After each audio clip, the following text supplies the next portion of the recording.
O termo que o apóstolo Paulo usa aqui, que é traduzido como ministro de Cristo Jesus, é o termo diácono. Você será um bom diácono de Cristo Jesus, se você expuser essas coisas. É o que Paulo está dizendo aqui. E nós sabemos que nas pastorais, especialmente, a palavra diácono tem esse significado aí, claro, de alguém que serve. Então o apóstolo Paulo está ensinando aqui, o apóstolo Paulo vai ensinar nesse texto como é o bom servo, o bom diácono de Cristo. Como é a pessoa que serve bem a Cristo.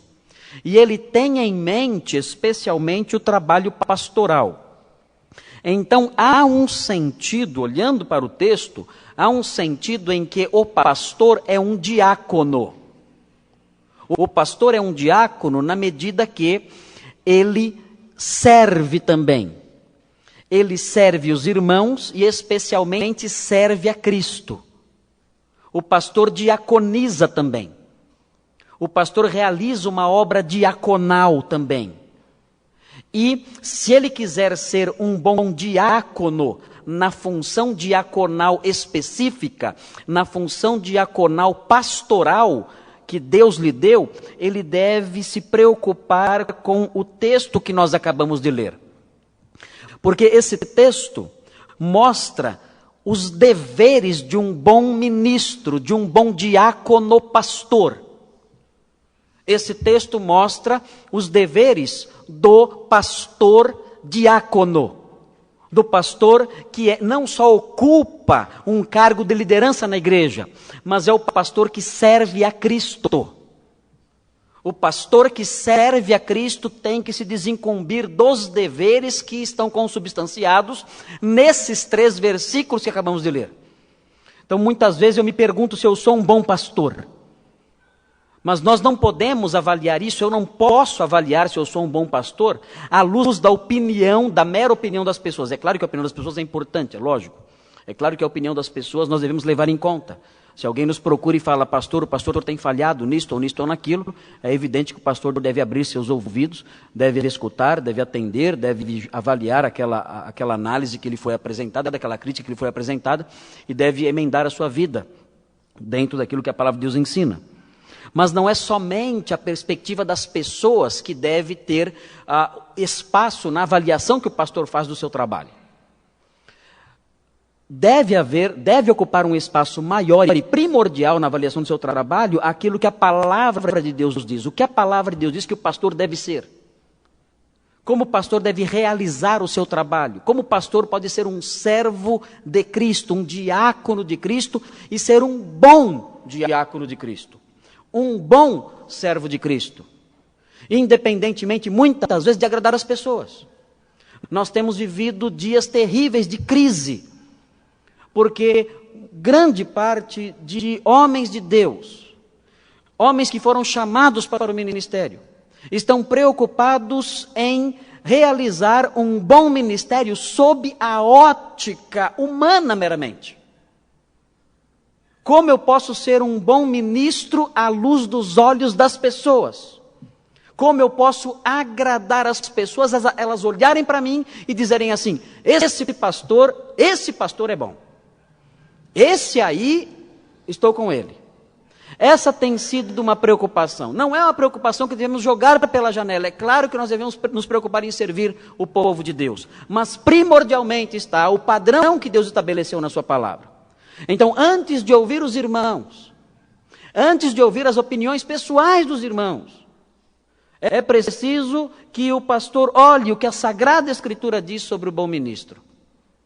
E ajuste a sua vida àquilo que a Sagrada Escritura diz ser as características do bom ministro, do bom diácono de Cristo. No texto que está aqui na nossa frente, nós temos 3 deveres do bom ministro. E eu quero ampliar o escopo dessa mensagem. Eu quero ampliar o escopo dessa mensagem, porque, mais uma vez, nós devemos lembrar que nem sempre nós ocupamos o cargo de diácono. Mas todos nós temos o dever de exercer a diaconia. Nem sempre podemos exercer o diaconato. Eu já disse uma vez aqui. Nem sempre podemos exercer o diaconato, porque esse é um ofício que a Bíblia reserva para alguns homens apenas, que preenchem certos requisitos bíblicos. Então nem todos podem ocupar o diaconato, mas todos nós devemos exercer a diaconia. De modo que você também pode ser um bom diácono de Cristo, observando esses deveres que são mencionados aqui. Nem todos podem ocupar o pastorado. Nem todos podem ocupar o cargo, o ofício de pastor. Para ocupar o pastorado, para exercer o pastorado, é preciso um chamado de Deus. E numa outra oportunidade, nós podemos falar sobre o significado disso, que é o chamado de Deus. Numa outra ocasião, avaliar isso à luz da Bíblia e não à luz do que tem sido dito por aí afora.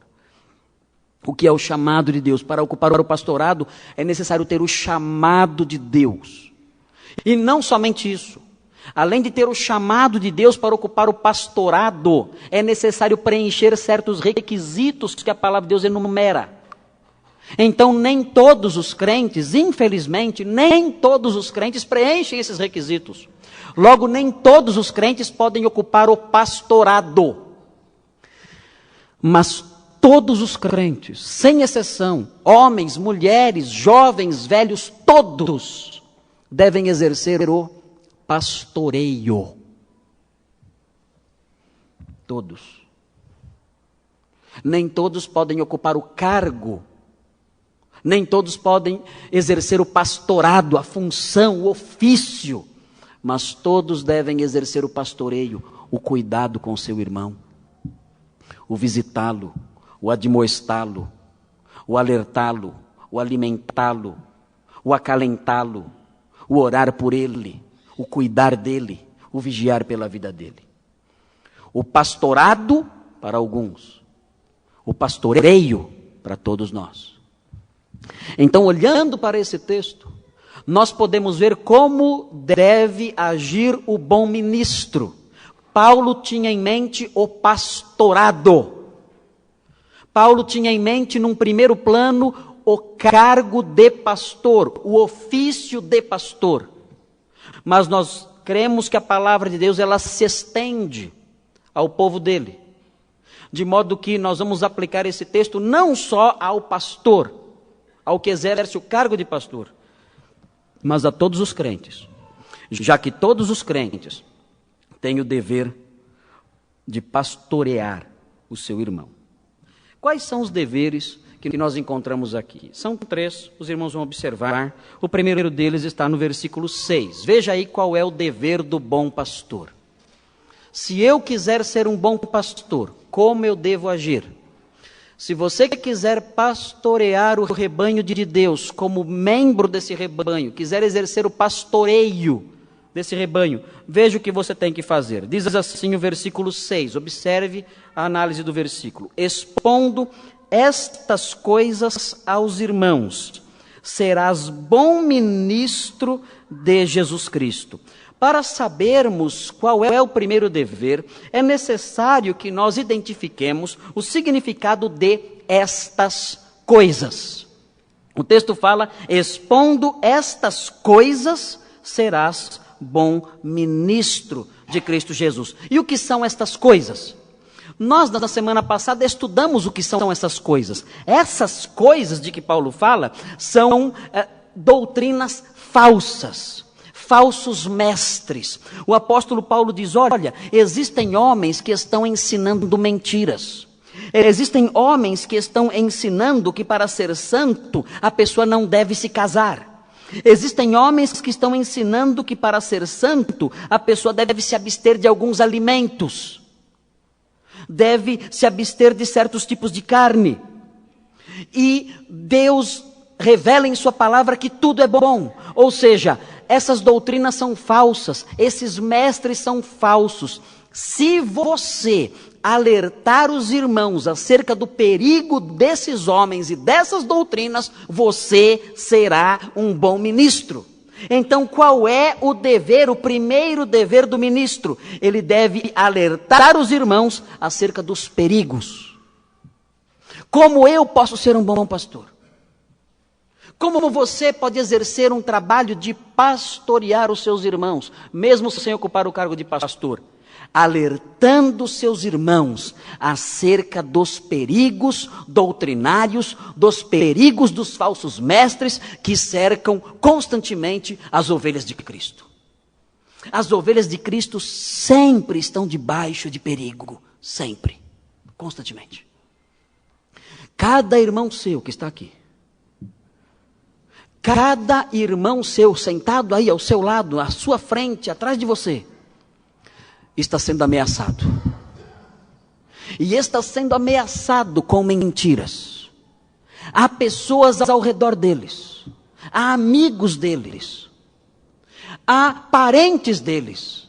Há pessoas próximas deles no trabalho, na escola, em casa, que ao longo da semana, que ao longo dos dias, tentam colocar na mente deles mentiras, falsas doutrinas, fábulas, ensinamentos mentirosos, coisas que podem destruir a vida deles, coisas nas quais, se eles crerem, as suas vidas serão destruídas, o seu vigor espiritual vai se esvaecer.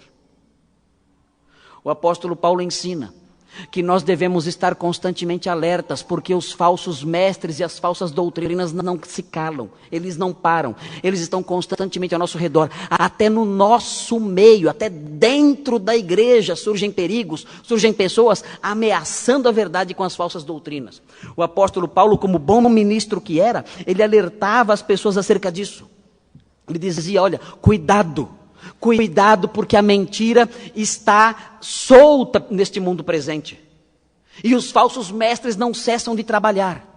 O apóstolo Paulo, quando esteve em Éfeso, a última vez que esteve lá, na narrativa de Atos, no capítulo 20, ele fala aos pastores de Éfeso. E veja o que ele fala aos pastores de Éfeso. Abra sua Bíblia em Atos capítulo 20. Em Atos capítulo 20, o apóstolo Paulo alerta os pastores de Éfeso. Veja o que diz esse texto, Atos 20, deixe uma marquinha aí em 1 Timóteo, no capítulo 4, e volte um pouquinho as páginas da Bíblia, e chegue aí em Atos capítulo 20.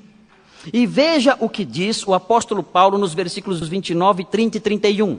Ele está falando com os pastores da cidade de Éfeso, a mesma cidade onde Timóteo estava.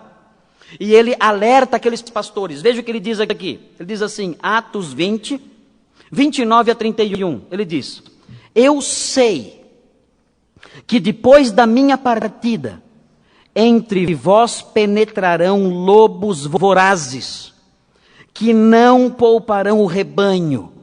O apóstolo Paulo compara aqui a igreja a um rebanho de ovelhas. E os falsos mestres são lobos. Lobos que não poupam o rebanho, que destroem, que matam. E por que eles são chamados de lobos? Porque se você acreditar nas doutrinas deles, a sua vida será destruída. A sua vida espiritual será destruída. A sua vida moral será destruída. E ele continua. E que, versículo 30, e que, dentre vós mesmos, ele está falando para pastores.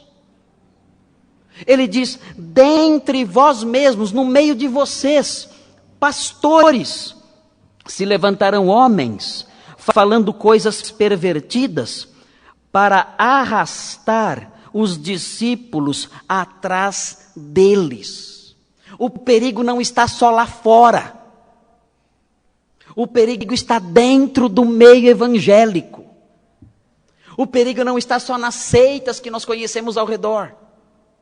O perigo está dentro da igreja dita cristã. No meio dos pastores, há lobos. Lá fora há lobos. Dentro há lobos. E ele diz no versículo 31, portanto, vigiai. Estejam atentos, lembrando-vos de que por 3 anos, noite e dia, não cessei de admoestar com lágrimas a cada um. O apóstolo Paulo sabia do perigo. E ele diz, vocês devem estar alertas, vigiando, alertando as pessoas, trabalhando como supervisores, como pessoas que estão alertas o tempo todo, observando de uma torre, vendo o perigo e avisando as pessoas.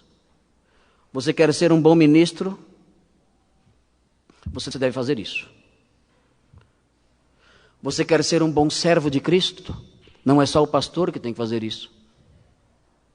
O pastor tem a atividade primordial de fazer isso.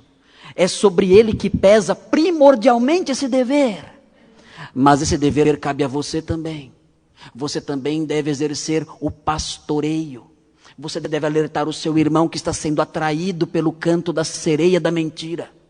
Você deve alertar o seu irmão acerca do lobo que se aproxima com pele de ovelha, acerca das doutrinas falsas que se insinuam no meio cristão e alertá-lo. Você deve dizer assim, mas eu não posso fazer isso, eu não consigo. Eu tenho que ter preparo. E você está certo. Tem que ter preparo. Veja, voltando para Timóteo. Veja o que diz. O texto diz no versículo 6.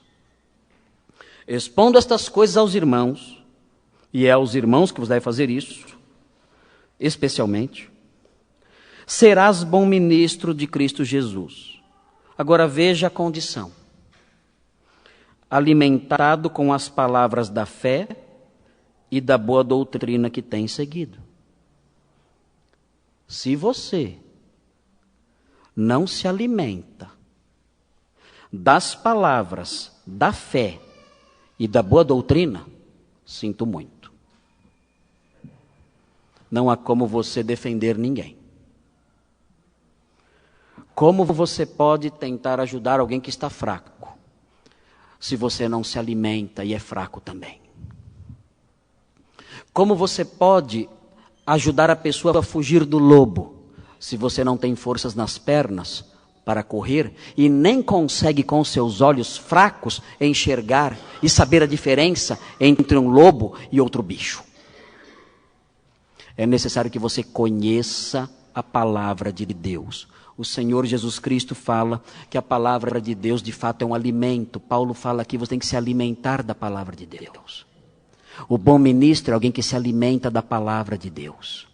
O Senhor Jesus disse, quando estava sendo tentado pelo diabo no deserto, ele disse, nem só de pão viverá o homem, mas de toda palavra que procede da boca de Deus. Você tem que comer. Você tem que ser guloso, comilão. Você tem que se alimentar da Sagrada Escritura, das palavras da fé, das palavras da sã doutrina. Você não pode perder essas oportunidades de aprender. Você não pode perder a oportunidade de ler, de crescer no conhecimento dela, se você não se alimentar.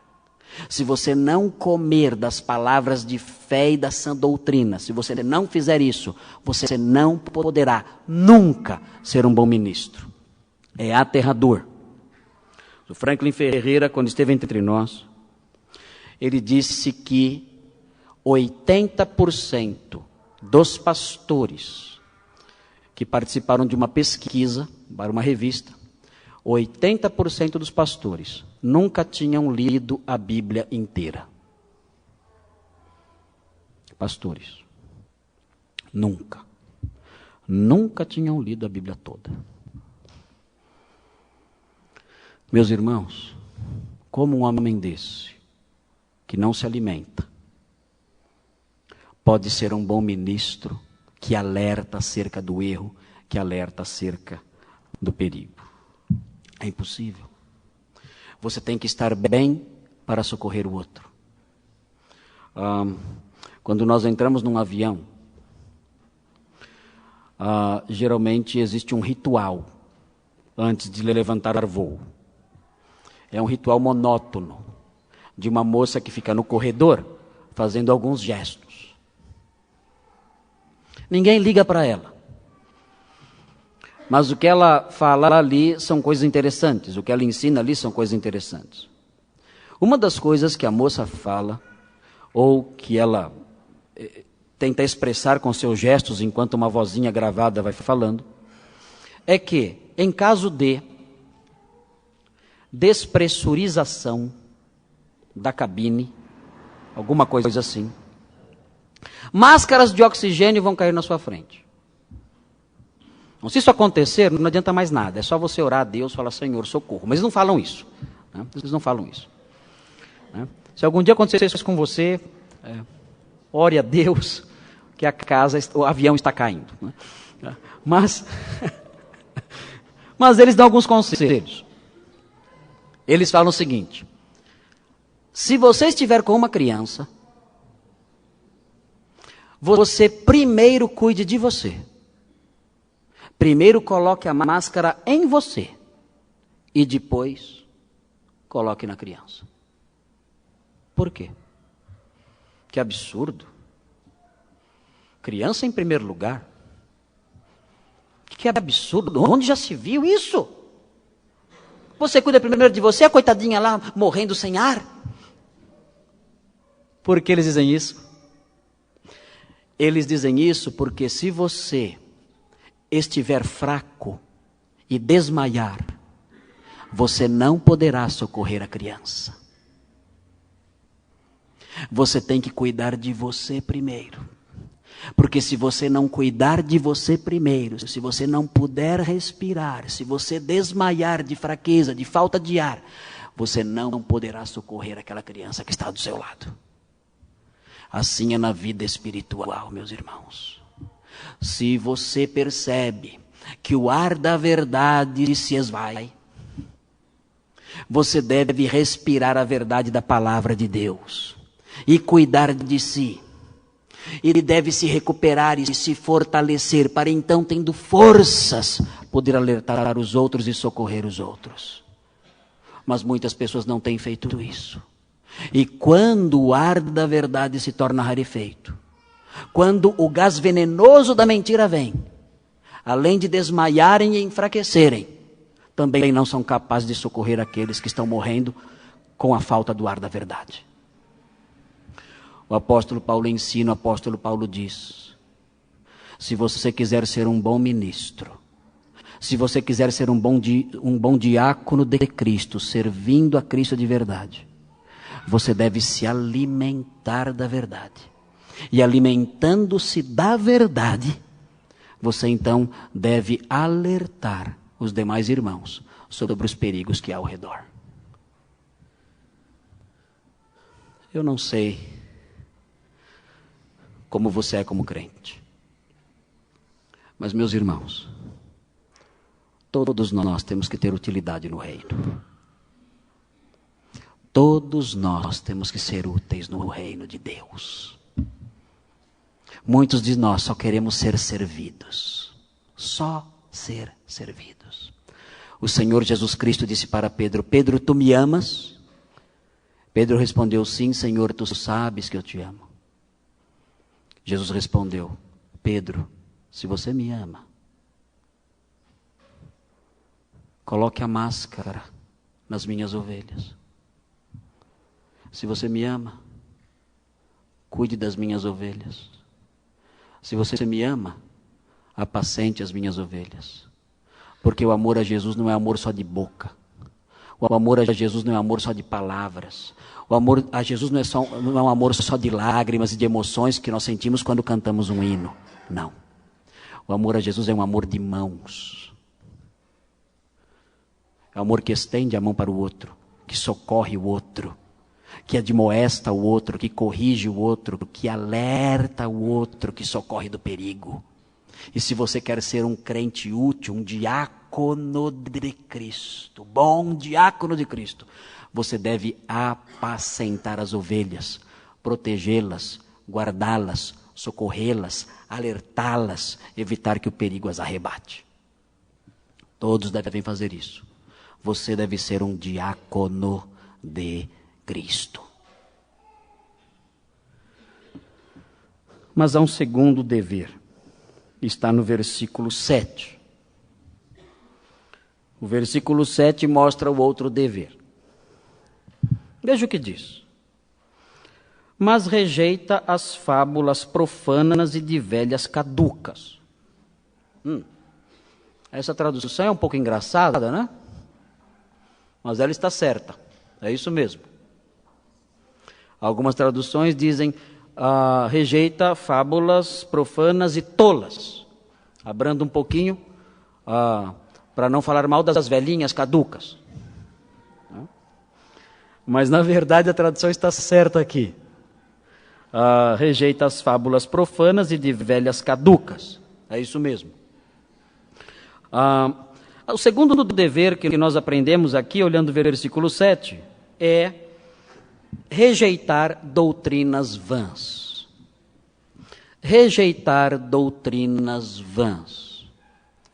Como diáconos de Cristo, como servos de Cristo, como ministros de Cristo, os pastores devem ter o dever, devem abraçar o dever sagrado de rejeitar doutrinas vãs.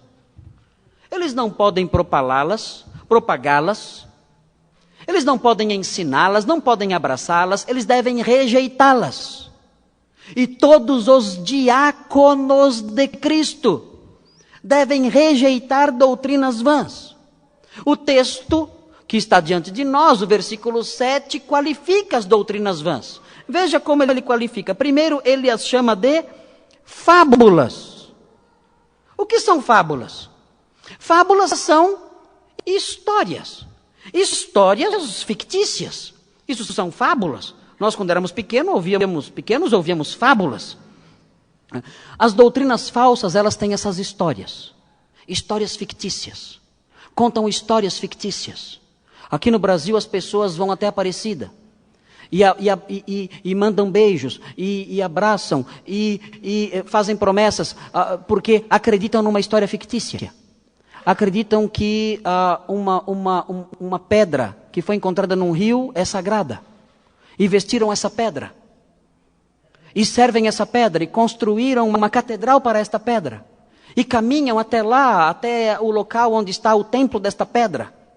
E se ajoelham na estrada e vão pela Dutra, ali pela Via Dutra, ajoelhados com uma cruz nas costas, enfim, andando para adorar essa pedra. Histórias fictícias. Adoram essas coisas. Creem nessas coisas. Abraçam essas coisas, fábulas, historietas fictícias. Em Roma, existe uma igreja em que há um boneco.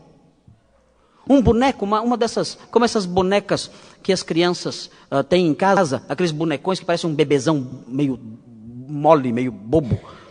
Já viram essas bonecas que tem a cabeça de plástico e o corpo de pano? Aqueles bebezões. Lá em Roma tem uma igreja que tem um bebezão desse, numa vitrine. E o bebê fica com uma coroa de ouro. Se vender a coroa, dá para comprar essa propriedade inteira. Na cabeça do boneco. E eles adoram aquele boneco. Dizem que roubaram uma vez o boneco. Levaram o boneco para longe de Roma. Mas não contavam com a astúcia do boneco. E o boneco de noite, sem ninguém ver, na calada da noite, o boneco se levantou e foi andando pelas ruas. E chegou até o centro de Roma. E subiu uma das colinas de Roma e voltou para a igreja. E falou, eu vou ficar aqui é o meu lugar. E todos ficaram admirados com o milagre do boneco. O santo boneco, o santo bambino. E então fizeram uma grande procissão. E toda a cidade parou. E houve um dia especial. E o Papa compareceu naquele dia especial. E coroaram com uma coroa de ouro o santo bambino. E lá está o boneco de plástico ou de pau, ou sei lá do que, coroado ali. E todos adoram o santo bambino que fugiu de noite de casa e ficou na igreja. Fábulas. Histórias fictícias. E aqueles que se dizem ministros de Cristo, sacerdotes de Cristo, como dizem, propalam essas coisas, ensinam essas coisas. Mentiras. Paulo diz para os ministros, para os diáconos de Cristo, rejeitem as fábulas. Eu me lembro quando eu era garoto, na minha pequena igreja batista, surgiu uma fábula nos jornais. A fábula era a seguinte: olha, uma grande desgraça aconteceu no Brasil. Uma grande desgraça espiritual aconteceu no Brasil. Nasceu um bebê. E nasceu um bebê diabo. Nasceu um bebê diabo. Quantos se lembram dessa história? Nasceu o bebê diabo. Bebê diabo, sim. O bebê diabo nasceu. Ele tem chifres e rabo. E o bebê diabo, ele anda e diz coisas, diz blasfêmias. E o bebê diabo é terrível. As enfermeiras do hospital estavam apavoradas. Os médicos não sabiam o que fazer. O que você faz com um diabo que nasce no hospital? Não tem o que fazer. Hoje, nascem muitos bebês diabos e as pessoas se acostumaram com isso. Mas na época foi um pavor completo. Saiu no jornal, acho que tem aqui, nasceu o bebê diabo. Aí está. Notícias populares, tinha que ser notícias populares. Nasceu o bebê diabo. Até aí tudo bem. Dá para ver que é um desenho. Mito, fábula.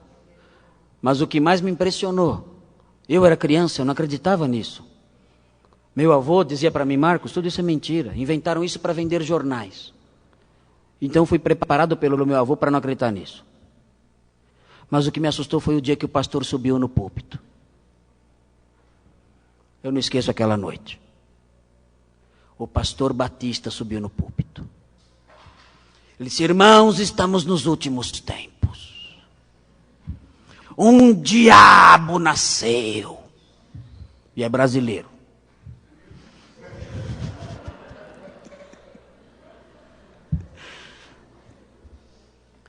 E não sabemos agora como serão as coisas. E esse diabo tem feito coisas e dito coisas terríveis. E os irmãos ali ouvindo: meu Deus.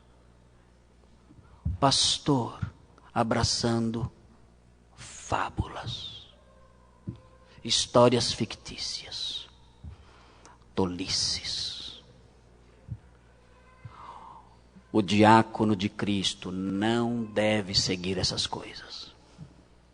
O diácono de Cristo, alimentado pelas palavras da sã doutrina, as palavras da fé que ele pratica, ele não se deixa levar por essas fábulas.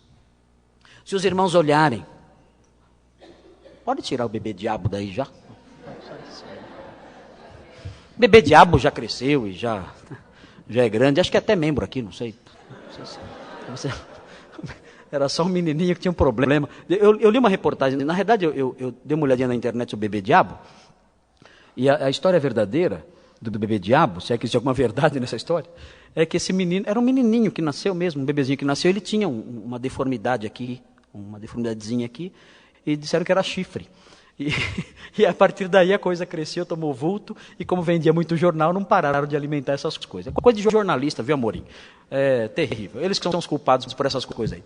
37 dias o jornal atingindo recordes de venda, então não podiam parar com a história. E venderam muito. Mas na realidade é isso. Então o bebê diabo nasceu mesmo. Não sei, hoje deve ter que idade? Talvez uns 30 anos de idade. Não sei se é você, não sei quem é o bebê diabo, não é você, o Ivan? Não sei, mas o bebê diabo está aqui? Não, não está aqui. Que idade tem o bebê diabo hoje? Uns 40 anos talvez? Talvez isso, não sei. Mais de 40? Não sei. Mas nasceu e era um menininho assim, com esse probleminha. E hoje certamente já é um homem já. Mas foi interessante isso, o pastor acreditar na fábula. Agora, se você olhar com atenção, você vai ver que o apóstolo Paulo não apenas diz que essas falsas doutrinas são fábulas, são histórias fictícias, elas também são fábulas profanas. O que é algo profano? Algo profano é algo que despreza a religião. Há algo que despreza o que é sagrado. Quando eu penso em fábulas profanas, o que me vem à mente são as fábulas da ciência. A ciência inventa fábulas e, inventando fábulas, ela cria fábulas que desprezam a santidade de Deus, as coisas de Deus. Uma das fábulas que a ciência proclama: o mundo surgiu, o universo surgiu de uma explosão. Nos dias do apóstolo Paulo, ensinavam fábulas profanas acerca da origem do universo. Diziam que o universo havia se originado porque uma emissão, uma emanação, que eram anjos, na linguagem dos gnósticos, emanações eram anjos, uma emanação tinha tido uma grande angústia, e essa angústia se materializou. E essa angústia materializada é o mundo. E ensinavam isso. Fábulas, histórias, mitos profanos que desprezavam a existência de Deus. Hoje nós temos mitos profanos. Dizem que o mundo surgiu de uma explosão. Toda a ordem presente no universo, todo esse maravilhoso cosmos ordenado e perfeito que existe, surgiu de uma explosão. É o mesmo que você falar que um bolo de aniversário, enfeitado e com velinhas, surgiu da explosão de um supermercado. O supermercado explodiu, e no meio daquela bagunça toda, e o fogo ali ardendo, daquela explosão surgiu um bolo de aniversário, com as velinhas, tudo bonitinho, dizendo, com os dizeres ali: feliz aniversário, pastor. Fábulas profanas, mitos, histórias fictícias que desprezam a religião, que zombam da religião. O apóstolo Paulo diz: rejeite estas coisas, fuja disso. Se você quer ser um bom diácono de Cristo, fuja disso. E o texto fala que elas são fábulas, são profanas e são de velhas caducas. E o que isso significa? Não sei se você já conversou com uma velha caduca. Mas uma velha caduca diz coisas sem sentido. Coisas que você não pode levar a sério. Eu já visitei uma velha caduca, num hospício. E ela disse assim para mim: pastor, você está me vendo aqui toda velha e enrugada, né? É. Ela disse: quando eu tomo Buscopan, eu fico jovenzinha. Eu pensei: haja Buscopan para você. Haja Buscopan. O farmacêutico vai ficar rico. O que é isso? Histórias de velhas caducas. Pessoas senis. Pessoas que dizem coisas sem sentido. As falsas doutrinas são assim. Elas ensinam coisas que não têm lógica. Coisas de pessoas malucas, coisas de pessoas que não raciocinam direito, velhas caducas. O apóstolo Paulo fala: se você quer ser um bom diácono de Cristo, rejeite essas coisas, fuja disso tudo. No meio evangélico nós temos pessoas que acreditam nessas coisas, que acreditam em absurdos terríveis. Recentemente, um pregador disse que se você desse R$600 para o programa de televisão dele, você prosperaria na vida material. Primeiro ele pediu R$900, porque estávamos em 2009. Ele disse: 2009 tem que ser R$900. Passamos para 2010, tinha que dar R$10. Ele falou: não. Então ele mudou para R$600, não tinha mais nada a ver com o ano. E ele disse: se você der R$600 para o meu programa, as portas do céu vão se abrir. E você vai receber muita prosperidade. E ele disse, Deus apareceu no meu quarto de hotel. Deus me visitou no meu quarto de hotel. E ele disse para mim, eu vou fazer uma obra maravilhosa no Brasil.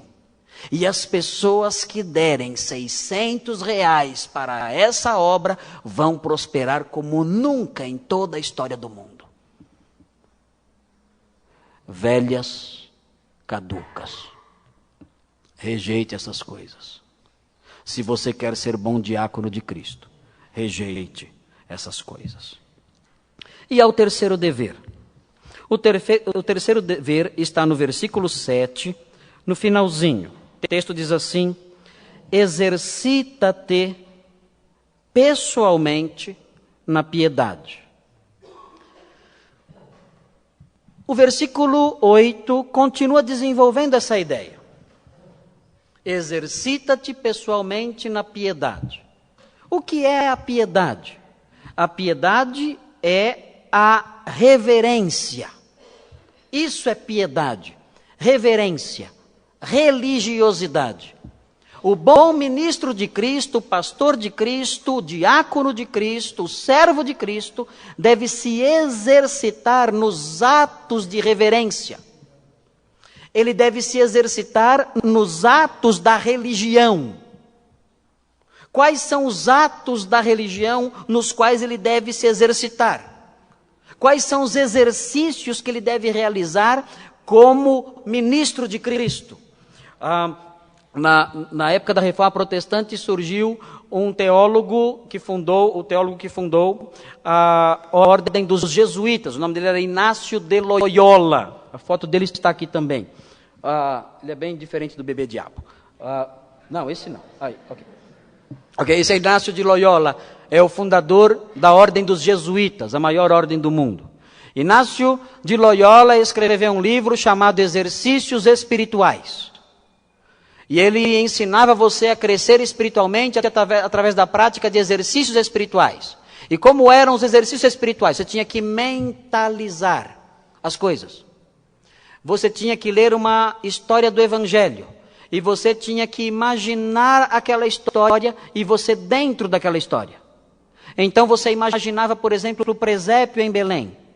Os animais ali. E você então, na sua mente, você entrava nessa história. E você se tornava um personagem dessa história. Vendo, sentindo o cheiro do estábulo. Observando os animais. Vendo Maria, vendo José, vendo o menino. Escutando os sons da noite. Sentindo o ar entrando naquele local, o vento da noite, a brisa da noite entrando naquele local. Você então, dentro daquele ambiente, mentalizando aquele ambiente, você teria então uma experiência espiritual especial e cresceria espiritualmente. Inácio de Loyola escreveu sobre isso e mostrou exemplos disso. Mas quando o apóstolo Paulo fala que você deve praticar exercícios de religião, exercícios de piedade, exercícios espirituais, não era isso que ele tinha em mente. Na realidade, muitos exercícios parecem ser piedosos, mas o apóstolo Paulo diz nas pastorais que existem coisas que só têm aparência de piedade. Existem coisas que parecem ser piedosas, parecem ser religiosas, mas não são. O apóstolo Paulo, se você virar as páginas da Bíblia e ver aí na segunda epístola, no capítulo 3, versículo 5, 2 Timóteo 3, 5, ele fala assim, ele fala que os falsos mestres têm forma de piedade. 2 Timóteo 3, 5, os falsos mestres têm forma de piedade, mas eles negam o poder da piedade com sua vida. Tendo forma de piedade, negando-lhe, entretanto, o poder. Foge também destes. Ele fala que há pessoas que vivem de tal forma que parecem ser piedosas, parecem ser religiosas, mas são mentirosos. É uma piedade falsa, é uma piedade falha. Ele explica como se exercitar na piedade. Como alguém pode se exercitar de forma espiritual, na religião verdadeira, na reverência para com Deus. Ele explica nas pastorais que o homem que se exercita na piedade é o homem que lê a Sagrada Escritura, É o homem que ora levantando mãos santas, sem ira e sem animosidade. Isso é um exercício espiritual. É o homem que admoesta o seu irmão. Isso é um exercício espiritual. Se os irmãos olharem também o capítulo 5 de 1 Timóteo, é só virar uma vez a página da Bíblia. Capítulo 5 de 1 Timóteo, no versículo 4 diz assim, 5:4, só virar a página, 5:4. Mas se alguma viúva tem filhos ou netos, que estes aprendam primeiro a exercer piedade. Vejam, ele manda aqui que algumas mulheres, que são viúvas, devem ser objeto da prática da piedade dos seus filhos e netos. E como os filhos e netos podem praticar a piedade? O texto diz assim, que aprendam exercer piedade para com a própria casa e a recompensar a seus progenitores, pois isto é aceitável diante de Deus. O que é praticar a piedade aqui? É ajudar os pais. São deveres religiosos. Orar a Deus. Ler a sua palavra. O apóstolo Paulo fala, dedica-te à leitura, dedica-te a ler a Escritura. Levante mãos santas, sem ira nem animosidade, sem ira nem contenda. Admoeste os irmãos, são práticas piedosas. Cuide dos seus entes queridos que precisam de socorro, são práticas religiosas. Se os irmãos olharem Tiago é muito prático. E ele fala sobre a religião, como se vive a religião. Como é a religião verdadeira? A religião verdadeira não é só ir à igreja. Exercitar a piedade não é só ir à igreja. Tiago explica como é a piedade prática. Tiago 1.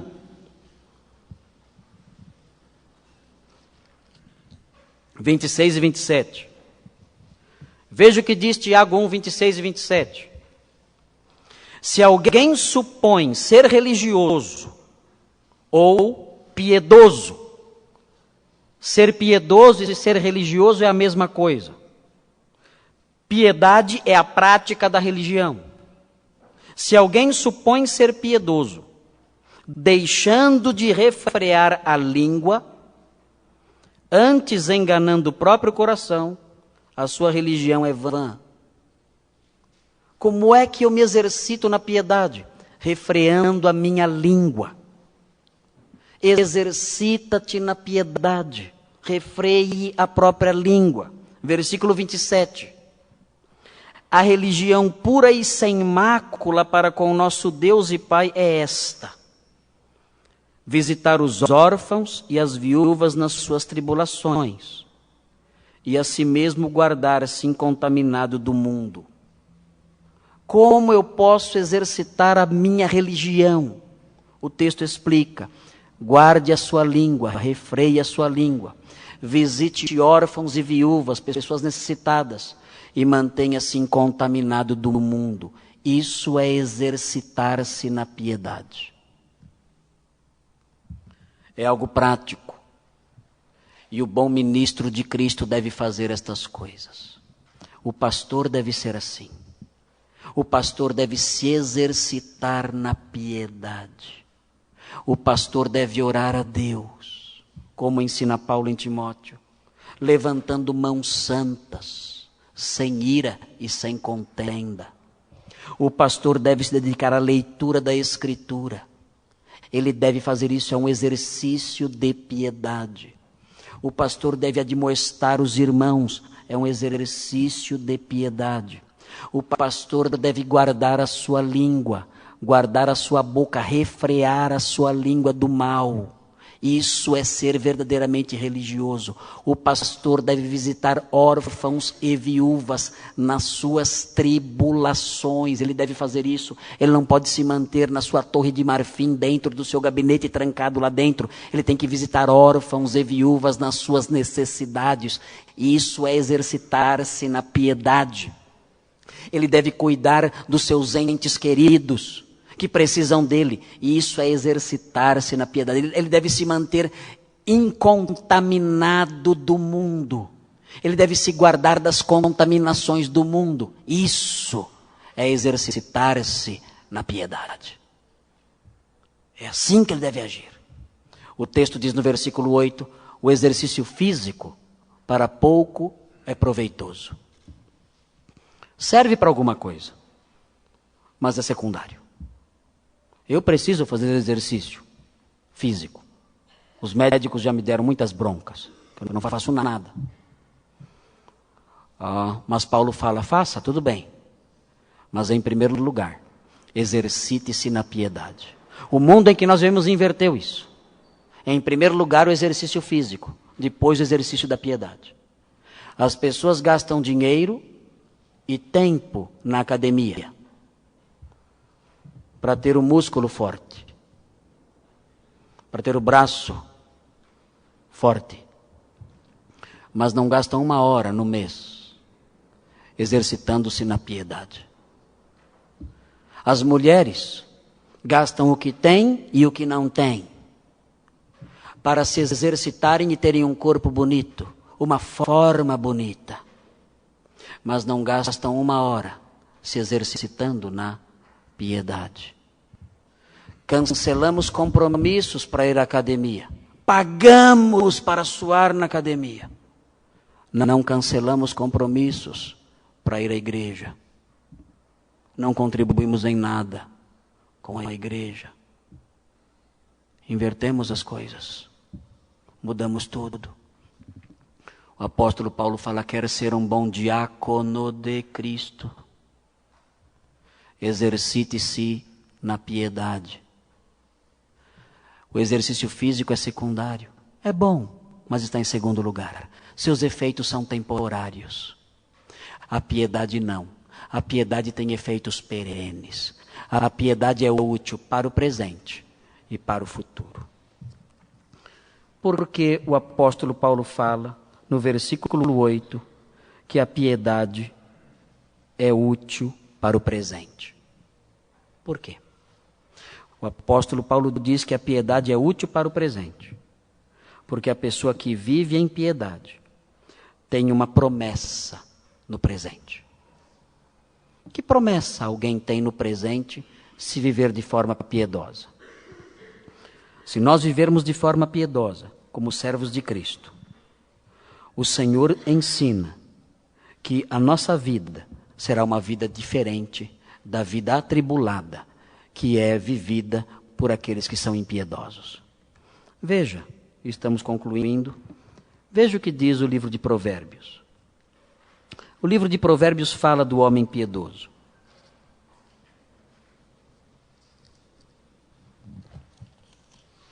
Provérbios 3. Provérbios 3.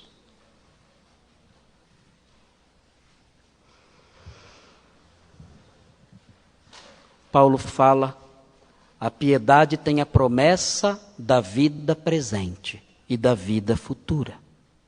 A promessa da vida futura, nós sabemos o que é. Os mansos herdarão a terra.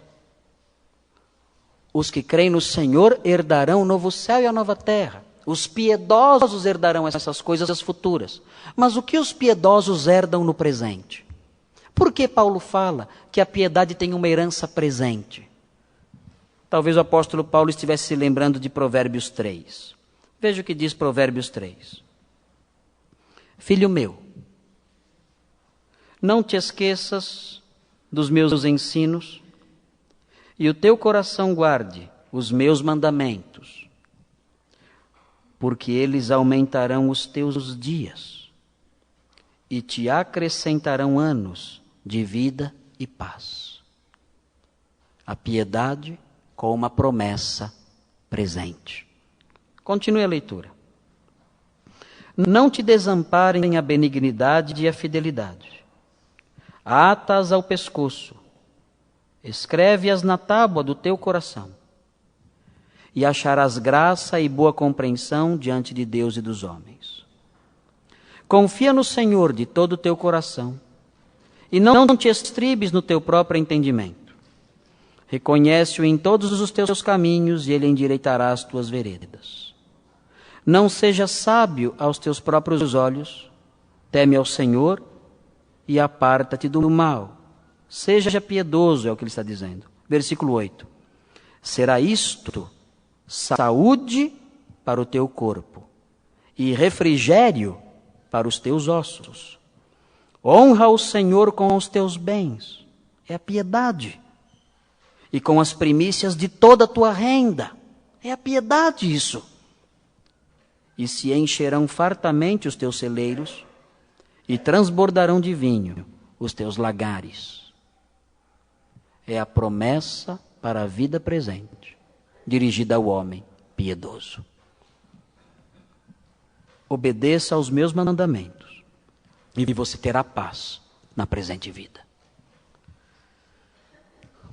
Quais são os deveres do diácono de Cristo, do ministro de Cristo, do servo de Cristo? Primeiro, alertar os irmãos. Você faz isso? Você alerta os irmãos acerca dos perigos? Segundo lugar, rejeitar doutrinas vãs, fábulas. Você faz isso? Você rejeita doutrinas vãs ou dá ouvidos a essas coisas? Terceiro lugar, praticar a piedade. Praticar a verdadeira religião. Você faz isso? Se você não realiza nenhuma dessas coisas, você não é um bom servo de Cristo. Não importa quanto você se emocione num culto, não importa quantas vezes você vem à igreja, se você não realiza essas coisas, você não é um bom ministro de Cristo. Vamos orar pedindo essas coisas ao Senhor. Senhor Deus, abençoa a nossa igreja, abençoa todos nós, para que sejamos bons ministros. Nós queremos ser ministros do Senhor, aprovados pelo Senhor. E para isso, ó Deus, nós temos que aprender a alertar os nossos irmãos, cuidar deles, protegê-los. Nós queremos ser bons ministros do Senhor e para isso nós temos que rejeitar fábulas. Nós queremos ser bons ministros do Senhor e para isso temos que praticar a piedade, nos exercitar nela. Senhor, queremos pedir que essas três coisas, esses três deveres sejam reais para nós. Que a sua palavra nos modifique, porque na nossa vida cristã temos sido tão lentos, tão inúteis, tão morosos. Vem nos ajudar, que a sua palavra nos estimule, que ela seja prioridade para nós. Que a nossa maior preocupação seja ser bons ministros, bons diáconos do Senhor Jesus Cristo. Não conforme o mundo avalia, mas conforme a sua palavra avalia. Dá-nos essas coisas, dá-nos o privilégio de alertarmos nossos irmãos, de rejeitarmos as fábulas e de exercitarmos a piedade. Em nome de Jesus pedimos isso. Amém.